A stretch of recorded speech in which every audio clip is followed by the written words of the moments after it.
네, 많이 받으십시오. 예. 혹시 그 사진에 안 나왔다고 섭섭하지 마십시오. 예. 때 되면 나옵니다. 예.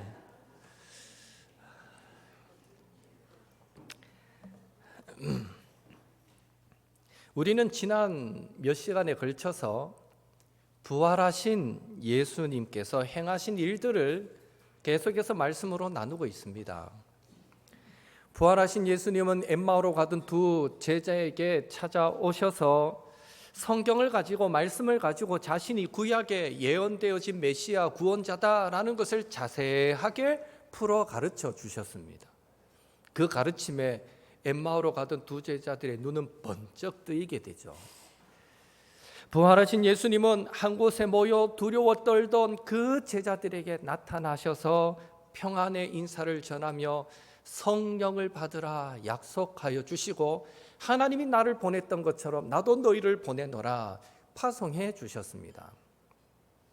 부활하신 예수님은 나는 아직 부활하신 예수님을 못 만나봤어. 나도 예수님 만나보면 그때 믿을 거야 라고 말하던 그 도마를 찾아오셔서 그 도마에게 믿음을 회복시켜 주시는 일을 하셨습니다.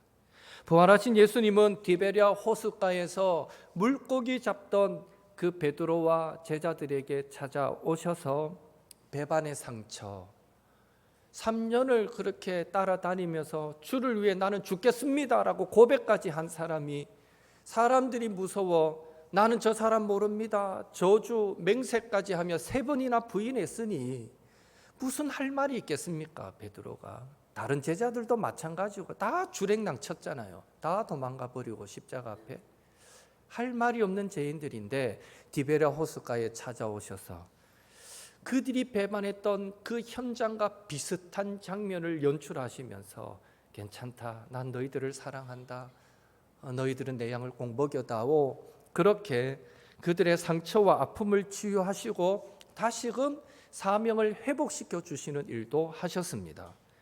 그리고 오늘 본문에서는 부활하신 예수님은 승천을 앞에 두시고 제자들에게 지상 명령을 주고 계십니다.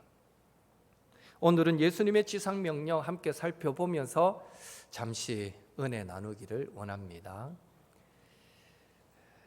먼저 16절은 11제자가 갈릴리에 가서라는 말로 시작합니다. 11제자가 갈릴리에 가서 그냥 예수님의 제자들이 갈릴리에 가서라고 기록해도 될 텐데 굳이 11제자가 라는 이 표현을 사용하고 있는 것을 보면 분명 예수님을 은 30에 팔아 넘기고 뒤늦게 후회하며 자살했던 그 가룟 유다가 제자의 수에서 빠졌다라는 사실을 강조하고 싶으신 성경의 원저자이신 하나님의 강한 의도가 이곳에 담겨 있다라고 우리는 말할 수 있습니다.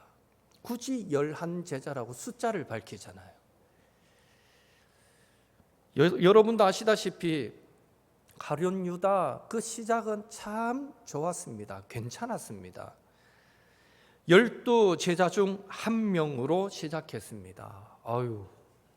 12제자 중 한 명이 되는 일이 얼마나 큰 축복이고 특권입니까? 3년 동안 예수님을 따라다니면서 예수님 가장 가까이에서 천국 복음을 자신의 귀로 직접 들었습니다. 예수님께서 행하시는 수많은 이적 표적들을 자신의 눈으로 직접 보았습니다.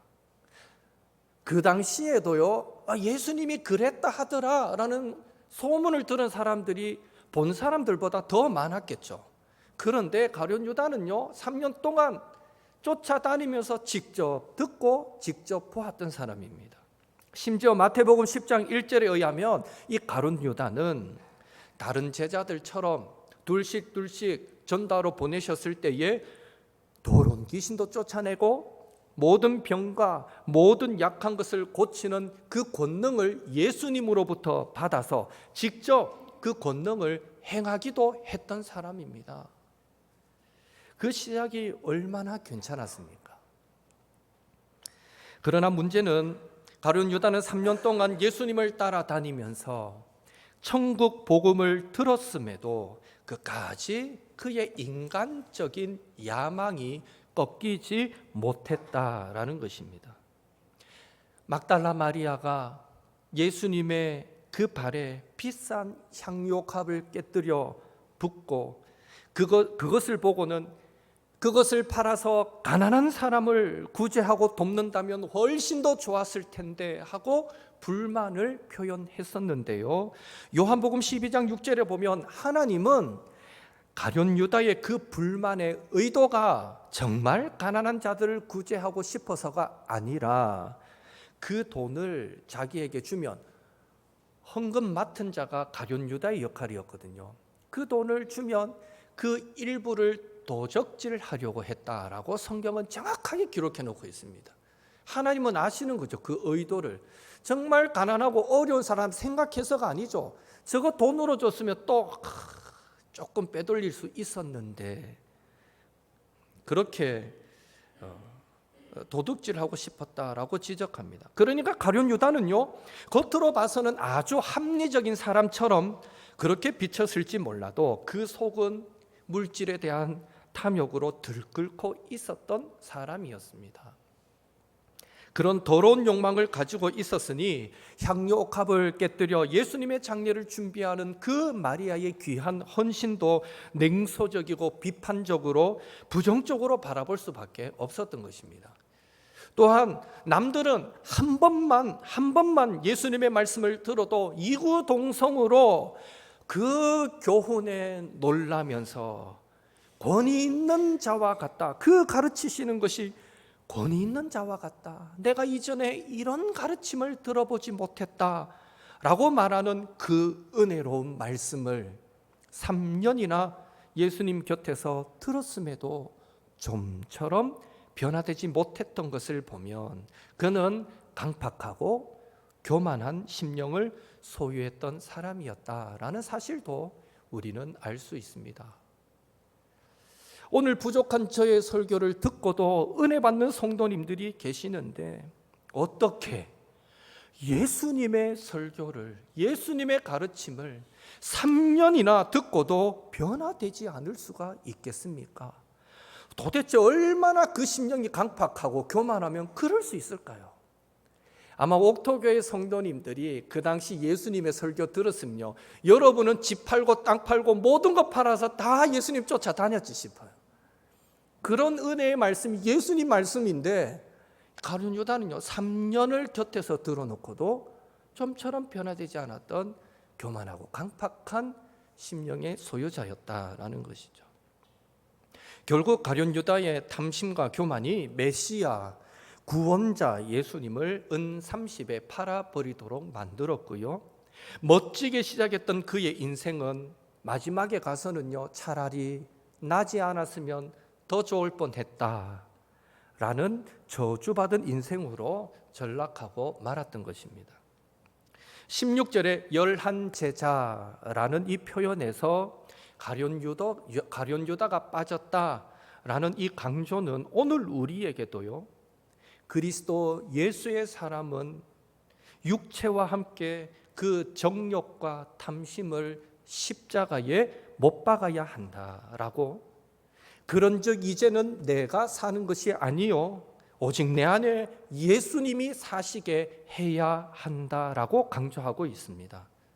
다시 말해서 우리는 날마다 하나님 앞에서 내 뜻과 교만과 정욕과 탐심을 꺾어버리지 않으면, 우리가 날마다 하나님의 뜻을 붙들지 않으면, 성령을 따라 행하지 않으면 가룟 유다처럼 하나님 앞에서 어쩌면 차라리 나지 않았으면 더 좋을 뻔했다 라는 평가를 받는 인생으로 전락할 수도 있다라는 심각한 도전을 오늘 우리에게 주고 있는 것입니다. 바라기는 예수님의 제자, 성도의 기본 자세는 날마다 자신을 그리스도와 함께 십자가에 못 박아 죽이는 것이고, 오직 내 안에 그리스도 예수만 살게 하는 것임을 기억하셔서 더욱 말씀과 기도 가운데 예수님으로 살고 예수님의 힘으로 서며 예수님의 길로 걷고 예수님 안에서 보며 예수님의 삶으로 살아가시는 우리 모든 옥토의 성도님들 되시기를 예수님의 이름으로 축원합니다. 우리 서로 인사하겠습니다. 내 안에 예수님만 살게 합시다. 이렇게 인사합시다. 꼭 그렇게 삽시다. 딴 거 집어넣지 말고 우리 안에 예수로 충만한 삶 살게 되기를 주님의 이름으로 축복합니다. 이제 17절을 보면 제자들은 드디어 갈릴리의 한 산에서 예수님을 만났습니다. 그리고 만났을 뿐 아니라 예수님과 함께 경배, 예배했습니다. 그런데 놀랍게도요, 부활하신 예수님을 만났고 함께 예배까지 드렸는데도 그들 중에는요, 예수님의 부활하신 예수님을 의심하는 자들이 있었다라는 것입니다.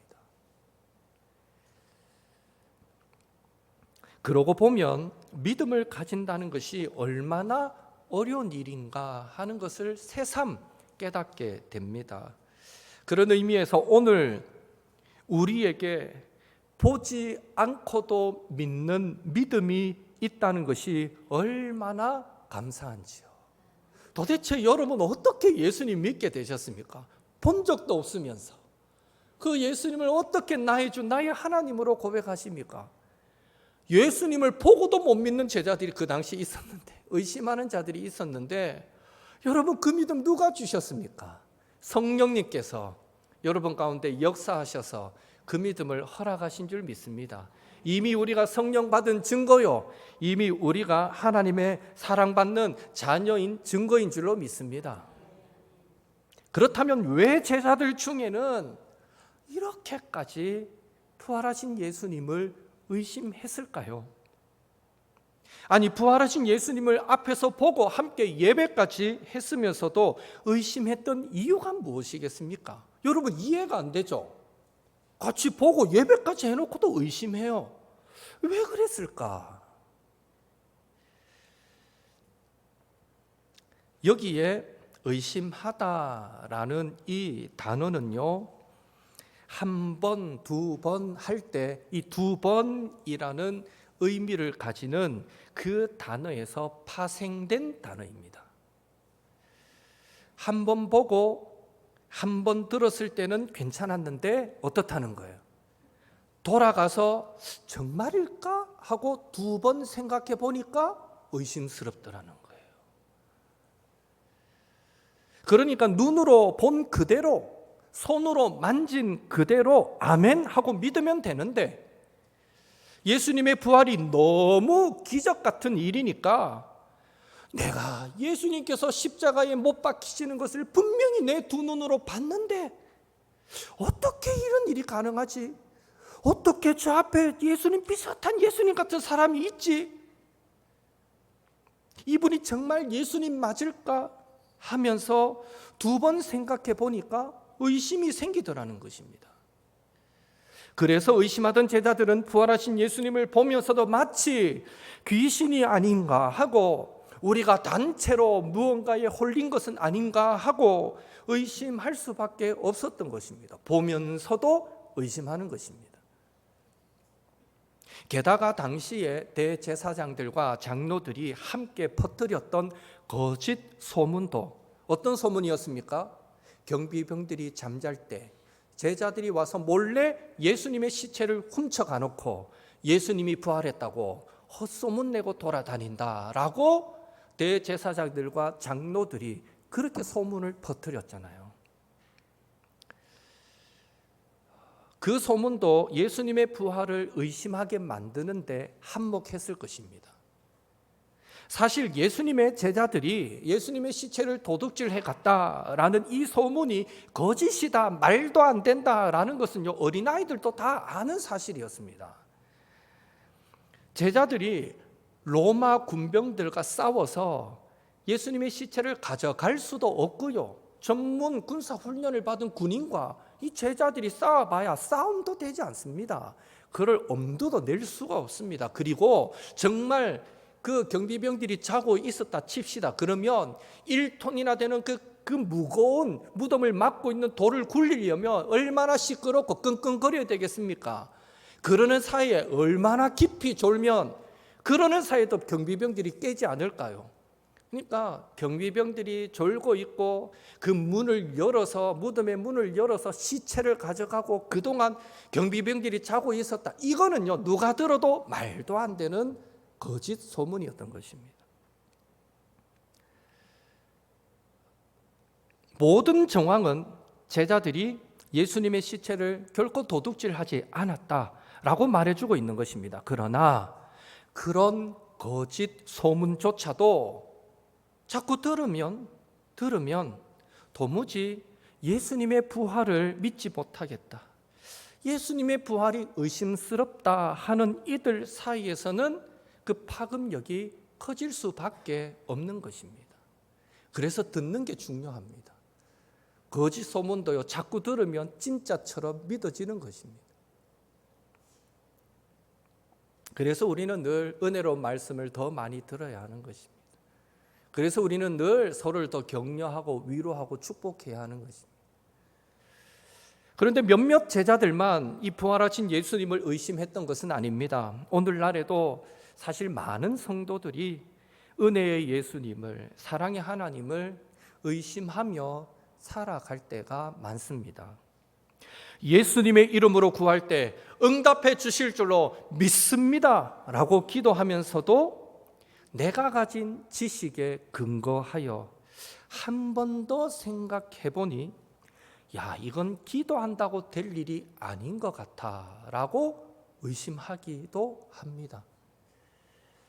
하나님은 전지전능하십니다 라고 고백하면서도 내가 가진 경험에 근거하여 한 번 더 생각해 보니까 이번만큼은 하나님도 어쩔 수 없을 것 같다라고 의심하기도 한다는 것입니다.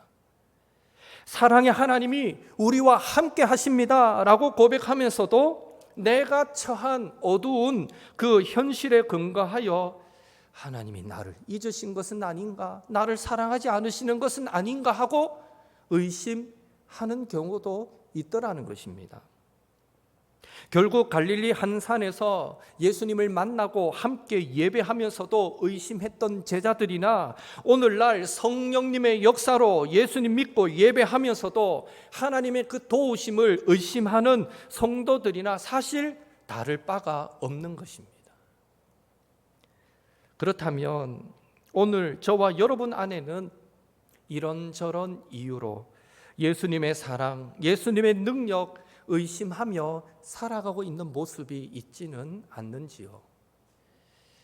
요한복음 6장 28절에 보면 무리들이 어떻게 하여야 하나님의 일을 하겠습니까? 라고 예수님께 묻자 예수님은 29절에서 이렇게 말씀하십니다. 함께 읽겠습니다. 예수께서 대답하여 이르시되 하나님께서 보내신 이를 믿는 것이 하나님의 일이니라 하시니. 예수님이 구원의 은혜 베푸시는 분이심을 믿는 것이 하나님의 일을 하는 것입니다. 하나님이 사랑의 하나님이심을 믿는 것이 하나님의 일을 하는 것입니다. 성령님이 날마다 우리의 심령을 새롭게 하시는 분이심을 믿는 것이 하나님의 일을 하는 것입니다. 성삼위 하나님께는 불가능함이 없으심을 믿는 것이, 하나님은 전지전능하심을 믿으시고 실수가 없으심을 믿는 것이, 하나님은 구하고 찾고 두드리는 자에게 응답하시는 분이심을 믿는 것이 성도가 할 수 있는 가장 큰 하나님의 일이 된다는 것입니다. 이런 사실을 기억하시고 이번 한 주간 우리가 살아갈 때의 모든 순간에 나는 예수님 한 분만으로 충분합니다. 예수님이 함께 하시면 능히 선한 길로 인도하시고 나에게 필요한 모든 것들을 공급해 주시고 나로 하여금 믿음으로 승리케 만들어 주실 줄 믿습니다. 나는 예수님 한 분만으로 충분합니다. 이 믿음으로 하나님의 일을 행하며 살아가시는 우리 옥토의 성도님들 되시기를 예수님의 이름으로 축원합니다. 마지막으로 하나 더 생각해 볼 것은 이 몇몇 제자들이 예수님의 부활까지 의심했음에도 불구하고 18절 이하를 보면 놀랍게도 예수님은 곧바로 이어서 모든 제자들에게, 특별히 예수님의 부활을 목격하고도 긴가민가하고 의심하는 그런 사람들에게까지 지상 명령을 주고 계십니다. 여러분, 지상 명령의 뜻이 무엇입니까? 지상 명령, 지상, 이 땅에서 행해야 될 명령입니까? 그런 뜻입니까? 아니죠. 졸다가 깨는 분들은 아멘 할까 싶어가지고 걱정했습니다. 그런 뜻 아니죠. 지극히 큰 명령, 성경에서 우리에게 준 가장 큰 명령이 바로 지상 명령이죠. 19절 20절 말씀이 지상 명령의 구체적인 내용입니다. 함께 읽겠습니다. 그러므로 너희는 가서 모든 민족을 제자로 삼아 아버지와 아들과 성령의 이름으로 세례를 베풀고 내가 너희에게 분부한 모든 것을 가르쳐 지키게 하라. 아멘. 예수님의 지상 명령은 크게 세 가지로 구분해 볼 수 있습니다. 첫째, 모든 민족, 모든 사람에게로 가라라는 것입니다. 이것은 복음 전파, 전도, 선교라고 말할 수 있습니다. 둘째, 복음을 전파하여 모든 민족을 제자 삼아 세례를 베풀라라는 것입니다. 분명한 신앙의 고백, 믿음의 고백 위에 세례를 베풀기에 이것은 교회와 성도 세우기라고 말할 수 있습니다. 셋째, 믿고 세례받은 자에게 예수님께서 말씀하신, 가르쳐 주신 모든 것을 그들에게도 가르쳐 지키게 하라라는 것입니다.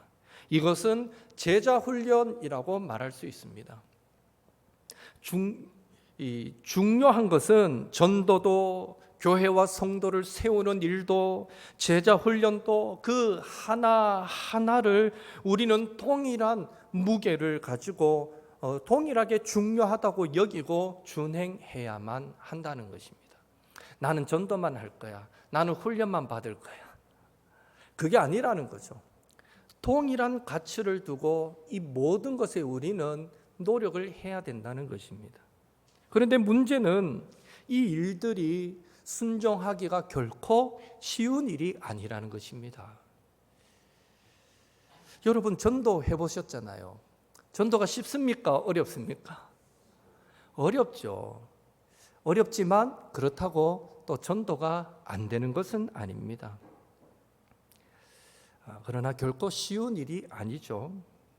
믿음 약한 성도를, 내 곁에 있는 성도, 믿음 약한 성도를 건강한 믿음으로 세워가려고 늘 곁에서 당겨주고 밀어주고 격려해주고 또 힘내라 하고 그렇게 영적으로 섬겨주는 그 일이 얼마나 영적으로 인내해야 되는 고된 싸움입니까? 결코 쉬운 일이 아닙니다. 교회와 성도를 건강하게 세우는 일, 쉬운 일 아닙니다.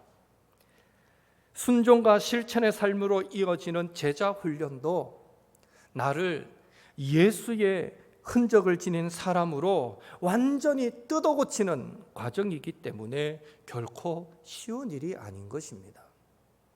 지상명령은 예수님께서 우리에게 주신 가장 큰 계명임에도, 가장 중요한 명령임에도 사실은 순종하기가 쉽지 않다는 것입니다.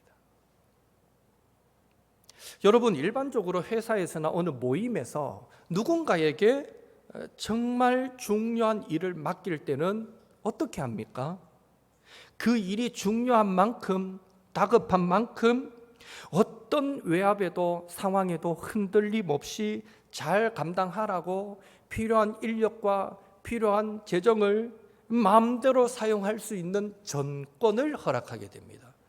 여러분, 개추나 모임에도 갑자기 일할 때에 야, 니한테 정권을 줄 테니까 네가 알아서 잘해봐라 이런 말 쓰잖아요.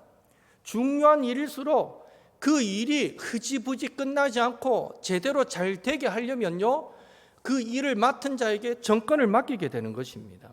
마찬가지로 부활하신 예수님도 제자들에게 유언을 남기실 때, 이 지상명령을 주실 때 가장 큰 계명이잖아요.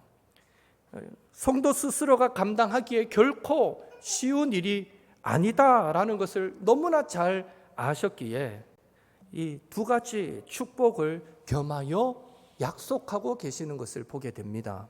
첫째로 18절에 하늘과 땅의 모든 권세를 내게 주셨으니, 이미 부활하신 예수님은 하나님으로부터 온 우주를 통치할 수 있는 권세를 부여받으셨습니다. 여러분, 18절에 예수님이 하나님으로부터 이 하늘과 땅의 모든 권세를 부여받으셨다라는 이 사실과 이어지는 19절에 제자들에게 지상 명령을 주시는 것이 도대체 이 둘 사이의 관계가 무슨 관계가 있기에 그 사이에 그러므로 라는 말로 연결하고 있을까요? 예수님이 하나님으로부터 하늘과 땅의 모든 권세를 예수님이 받았어요. 그러므로 너희는 가서 지상 명령을 감당하라는 거예요. 도대체 이 둘 사이가 어떤 관계가 있을까요? 그 관계는 우리가 찬양 하나만 생각해 보면 금방 답을 알 수 있습니다. 여러분, 예수님 찬양이라는 찬양 아시죠? 2절 가사가 뭡니까? 예수님 권세, 예수님 권세, 예수님 권세, 내 권세. 예수님 권세가 누구의 권세라고요? 네 권세입니까? 내 권세, 내 권세. 물론 옆에 성도님 권세도 맞아. 네 권세도 맞고 내 권세도 맞고. 그러나 먼저 기본적인 고백은 예수님 권세는 내 권세. 예수님 권세는 예수님을 믿는 성도들의 권세입니다. 그런 의미에서 18절 19절에 하늘과 땅의 모든 권세를 내게 주셨으니 그러므로 너희는 가라. 이 예수님의 말씀은요, 어떤 의미가 되나 하면 하나님으로부터 받은 그 내 권세가 너희들의 것이 아니냐, 그러므로 너희는 겁내지 말고 가라, 바로 이런 말씀이 되는 것입니다. 예수님은 지상명령을, 가장 큰 계명을 주시면서 예수님의 권세를 우리에게 축복으로 허락해 주고 계십니다. 예수님께서 약속하신 하늘과 땅의 권세, 그 예수님의 권세를 믿는 성도들에게 허락하셨다라는 그 흔적을 우리는 이 사도행전 초대교회 모습에서 찾아보게 됩니다. 하나님은 하나님 나라의 복음이 전파되는 그곳에 사도들을 통하여 예수님의 이름으로 얼마나 놀라운 일들을 행하셨는지 모릅니다. 오늘 중고등부 시간에도 설교했지만 나면서부터 못 걷게 된 그 사람을 베드로와 요한이 주목하여 보고는 은과 금은 내게 없거니와 내게 있는 것으로 너에게 주노니 나사렛 예수의 이름으로 일어나 걸으라 하고는 오른손을 붙잡고 일으키니까 발과 발목에 힘을 얻고 일어나서 걷기도 하고 뛰기도 하더라라고 기록합니다.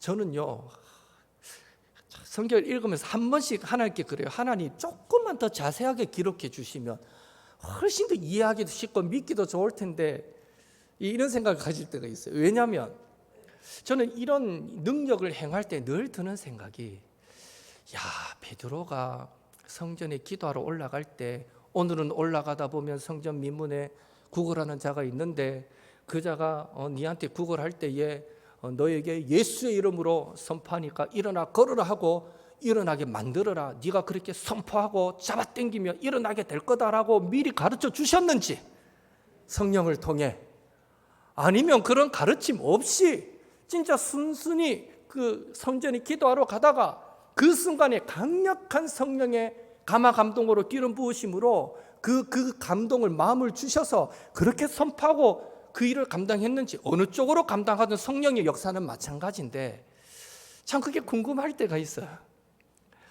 언젠가 제가 천국에 가서 물어보려고요. 그때 어떻게 그런 용기가 났나고, 베드로에게.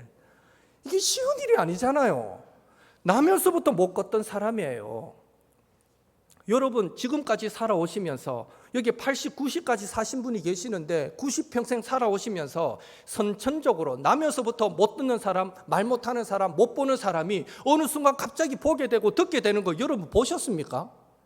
그런 경험 해보셨나요? 여러분 표정 꼭 해봤다는 표정 같은데 절대 그런 일이 없었을 거예요. 한 번도. 불가능한 일이죠. 사실은 예수님 당시도 사실은 불가능한 일이에요. 그거는 사람이 느끼기에 똑같아요. 그때 사람이나 지금이나 느끼는 바는 똑같아요. 그런데 어떻게 베드로와 요한은 그렇게 강하게 선포하고 잡아당겨서 일으켰냐는 거예요. 또 오늘 이 말씀 듣고 막 은혜 받아가지고 가다가 좀 어려운 사람 보면 막 선포하고 막 잡아당기고 이러실 성도님들이 우리 가운데 계실지 모르겠지만 실제로 초대교회 때 우리 한국 기독교 초기 때 실제로 목사님이 한 분이 최건돈 목사님이라고 제가 알고 있는데 말씀해 보니까 선포하고 하면은 막 낫고 회복되는 걸 보니까 나도 해봐야지 하고 그래가 했다가 처음에 안 돼가지고 욕을 먹고 막 퇴짜를 받고 그런 실제 기록이 있어요. 그런데 그분이 기도하고 결국 그 일을 해냈다 하는 기록이 있거든요. 야, 어쩌면 이 믿음의 역사구나. 우리가 믿음 없어서 안 되지. 어쩌면 우리 강력한 성령의 기름 부으심으로 믿음으로 나아가면 이 성경에 기록된 그 이상의 일들도 예수님 약속처럼 우리는 얼마든지 행할 수 있겠구나 하는 생각도 해보게 됩니다. 여하튼 못 걷는 자가 걷게 됩니다. 이거는 예수님 권세, 내 권세 된 증거입니다. 그리고 사도행전에 읽어보면 사도들을 통해서 모든 질병이 치유되고, 그러니까 사도들에게 나오는 사람들의 모든 질병이 치유되고 귀신도 떠나가고 심지어 죽은 자도 살아난 역사가 나타났습니다. 여러분, 공생의 기간 동안에 예수님께서 행하셨던 그 일이 사도행전에 보면 제자들을 통해서 그대로 재현되고 있습니다. 그것이 예수님 권세가 내 권세, 제자들에게 그 권세가 주어졌다는 증거가 되는 것입니다. 그러니까 지상명령을 주시고 주님은 가만 계시는 건 아니에요. 그 말씀대로 순종하려고 할 때 예수님의 권세를 허락해 주십니다. 둘째로 20절에 볼지어다 내가 세상 끝날까지 너희와 항상 함께 있으리라. 예수님은 지상명령이 결코 쉬운 일이 아니기에 그 명령을 수행하려는 모든 성도들에게 세상 끝날까지 내가 너희와 항상 함께 있으리라 라는 축복도 주셨습니다. 그리고 그 약속은 오순절 성령 강림의 사건으로 성취되었고요.